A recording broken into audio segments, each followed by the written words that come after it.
Hi guys, this is Natasha, aka Natty Willie from the Nerd Element. I'm here with Liam McIntyre, Spartacus. Hey, how you doing? And the Weather Wizard. Also the Weather Wizard, not at the same time. Not at the same time, but how's it going, Liam? It's wild. It's even better than last year. It's been so much fun. People have been great. So I think the turnout's even better. It's been great. It's been a hell of an experience. It's warm though. It's warm. It's very today. hot. Very hot.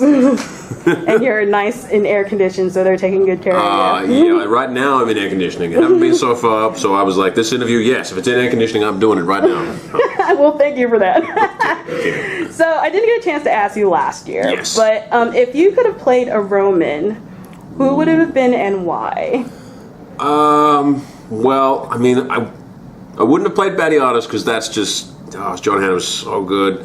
I couldn't imagine anyone else doing that. Being Caesar would have been amazing. Like Todd was excellent. Just like being able to be like young Caesar. It seems so cool.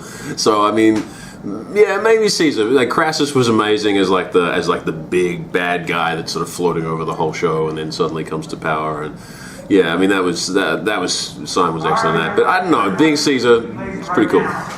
All right, so if Spartacus managed to live in present day, what do you think he would be doing right now for a job? You know, running a video game store, something like that. No.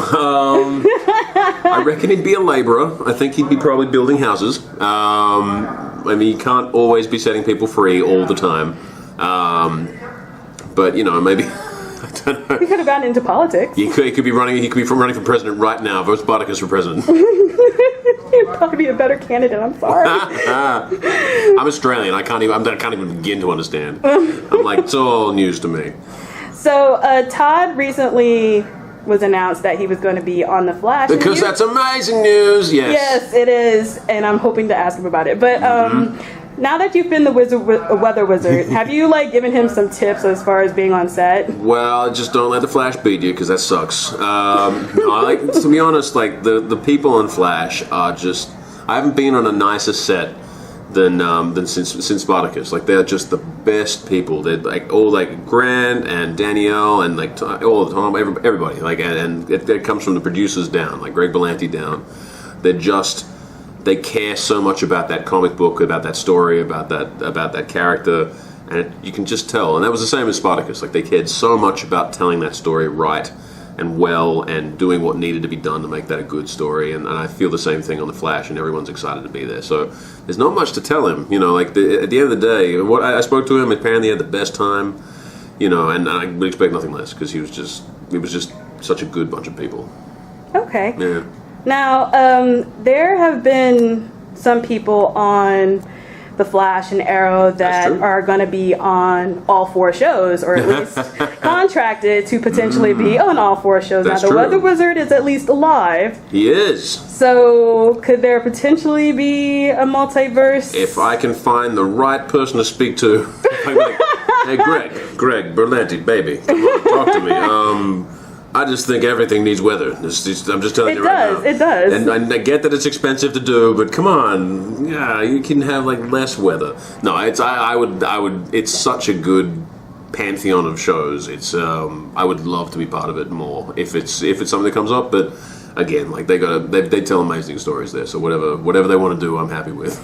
Now, recently you created a card game called Monster Lab, yes. And it had a very successful Kickstarter campaign. Yeah, I was very lucky. I had a great, so many people were so supportive. It was really special. And now we're pulling it together and it's getting close to coming out. It's exciting times. Exciting times. They have a booth here at Spartacon. Have you had a chance to play a little bit? I haven't. I got to play my own game. Shame on you! I know, it's the worst. But I've got to go and visit Matt over there, who's running the show, and he's been so supportive, and he's kept that thing moving along, and he explains the game better than I do. I had people come up and go well, explain the game. I'm like, I don't know, it's monsters, and there's a lab, you build the monsters, and you fight the monsters, and you gotta win.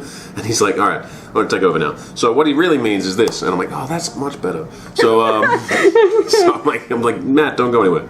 But it's been going really well. People are really interested. It's an exciting, fun card game, and the art is incredible. Actually, a person that used to do art for like this comic strip about Spartacus. Oh, okay. Called Samuel. She's a Spanish artist, and she did the funniest comic strips for the show, and she agreed to help me do this game, and the art that she's produced is just unbelievable. It's just so good. It's so good. So shout out to her. Yeah, big time. She's worked so hard on this. I can't thank her enough. So there's also a Spartacus version of Monster Lab. There was if you're a Kickstarter backer, there was like an exclusive version of exclusive pack of cards you could get, which was the Spartacus level of backing it. So that's that. She's actually drawing those now. She's almost finished those. There's a couple of like exclusive Spartacon 2 only cards with like that have got the Spartacon 2 written on them. Which are available only here, which is kind of exciting. So that's fun. They're pretty popular, and they're going to fit in with the game, and it's a little bonus for people to come here. But of course, they can't play it yet because they can't get the whole game, so they're going to have to like keep it somewhere safe for a little bit. Right, of course. Now, there have been some kids that were here last year, and they've visited you again this year. How many kids have you seen so far? They're like, oh my gosh, you've grown. Yeah, I know it, but I'm like, it's a Spartacus, right? You guys are pretty young. No, I just met the cutest kid ever. It's actually been really cool. She's adorable. Oh yeah, there's this like, I wish I could explain it. She was like a chipmunk mixed with like a princess. It was just the best. Super cute chick. But yeah, there's been like lots of families, and they bring their kids, and it's kind of nice because a lot of us are actually in the Flash and Arrow, so they kind of kids have stuff that they know about. I have my wife ringing me right now. I'm going to put that on pause. Sorry guys, this is happening live. Always. Hi, Erin. Hey, Erin. There's Erin. I'm gonna put that on silent. Just bear with me. This is professional work.